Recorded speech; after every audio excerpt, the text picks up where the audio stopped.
All right, the looming healthcare crisis, the standoff between the government and health professionals, where the much hyped stocks have collapsed. Frustrated by the unending strike, the government is now threatening to withhold doctors' April salaries and has stopped remitting union deduction to the Kenya Medical Practitioners and Dentists Union KMPDU, in what appears to be an attempt to twist health professionals to submission. These comes after the Kenya Medical Pharmacists and Dentists Union KMPDU maintains that the strike is still on, accusing the government of overlooking the most critical issues on the strike notice.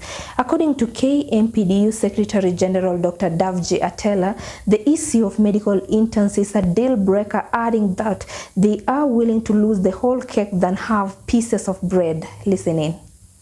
The Kenya Medical Practitioners, Pharmacists and Dentists Union has maintained its stance on medical interns' pay, saying the government's pledge to fulfill their other demands will not supersede the former. KMPDU Secretary General Dr. Davji Atela, in a statement on Tuesday, turned down the offer by the government to meet 18 of the union's 19 demands, with the only exception being the contentious 206,000 salary for medical interns. The endorsement of this directive indicates the impunity and the desire to exploit the workers.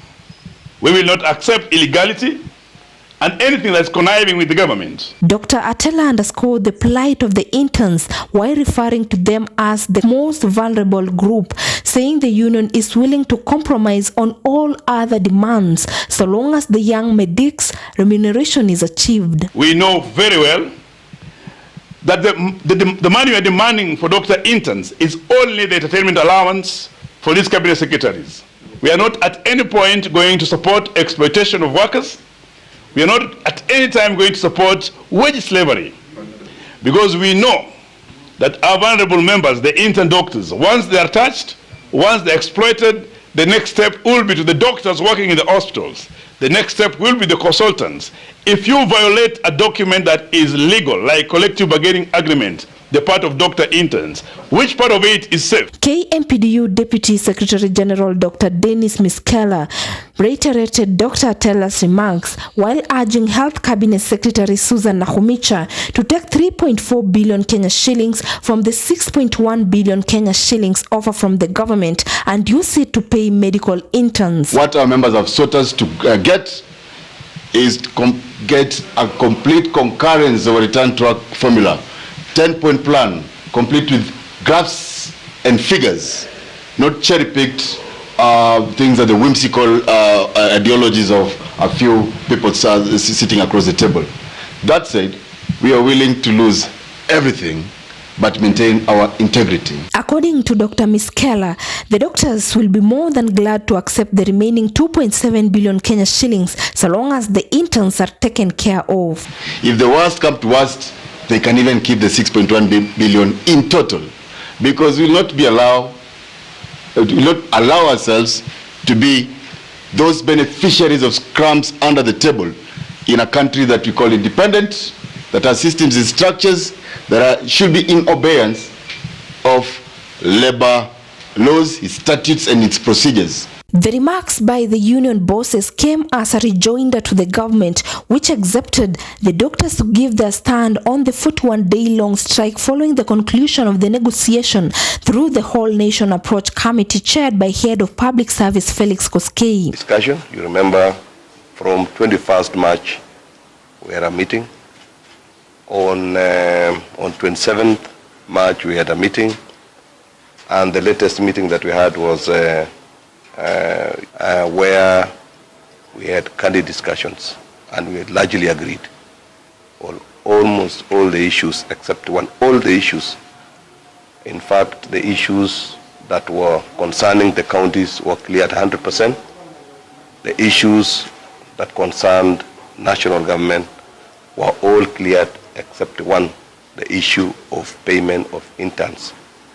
And we all agreed, and even we initialed the draft document, and we agreed that the union leadership goes back to report to their council and their membership so that they can ratify for us to come and sign the return to work agreement. The doctors have been protesting the government's failure to post medical interns and obey a 2017 collective bargaining agreement on doctors' labor terms. We just expect them to soften their stand on this issue of internship, the issues of employment, because at the end of the day, these are things that uphold the sanctity of the CBA, and the CBA is a law. So whenever there's a plan to violate it, either part of intern or anything, then no doctor in the country feels safe. CS Nakhumicha has since also threatened to move to court if KMPDU fails to call off the doctor strike following the protracted talks. During a press conference in Nairobi on Tuesday, the CS said they have embarked on a new review of the internship policy to align it with the inflow of interns.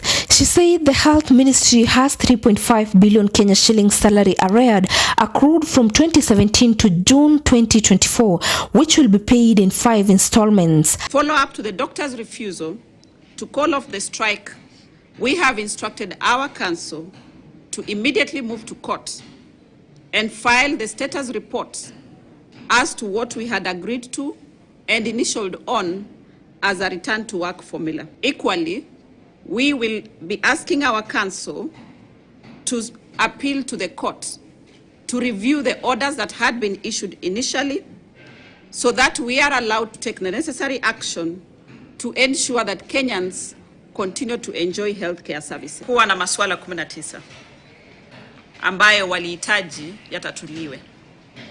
Kati ya hayo maswala 19, 18.5 yameshatatuliwa.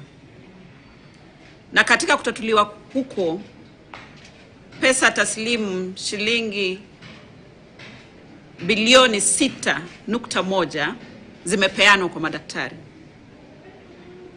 Kwa hivyo, hilo jambo ambalo 5 halijatatuliwa sio kwa sababu serikali haitaki kutatua. Ni kwa sababu kuna kesi kotini ambayo imesema hilo jambo lisubiri. Basi serikali inasubiri hilo jambo litatuliwe, kisha yote 19 yatakuwa yametatuliwa. The ministry has received 2.4 billion for payment of internship. And I want to clarify that this 2.4 billion is available to the ministry up to June 2024.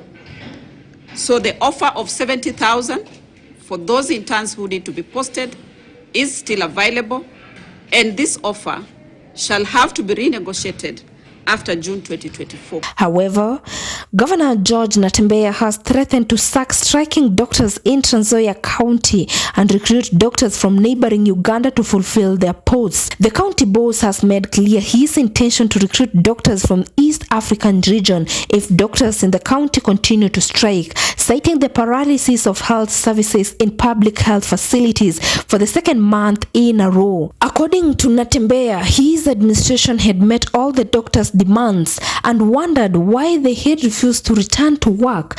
He said his government will stop paying the doctors' salary if they don't return to work by the end of this month. As hapo pia mimi nikipita nako na watu ni vibaya kweli. Because now we are going to start with stopping their salaries at the end of this month. And then from next month mimi nitaenda Uganda kutangaza madaktari. Because East African Community Protocols inasema there's free movement of labor, goods and services. Ni kusema niko na vacancy, they'll apply, they'll come here, hata wataki hapa mnasema certification ya nini. They'll just come. For Maisha Prime, Maisha Television, Amesh Msimbi.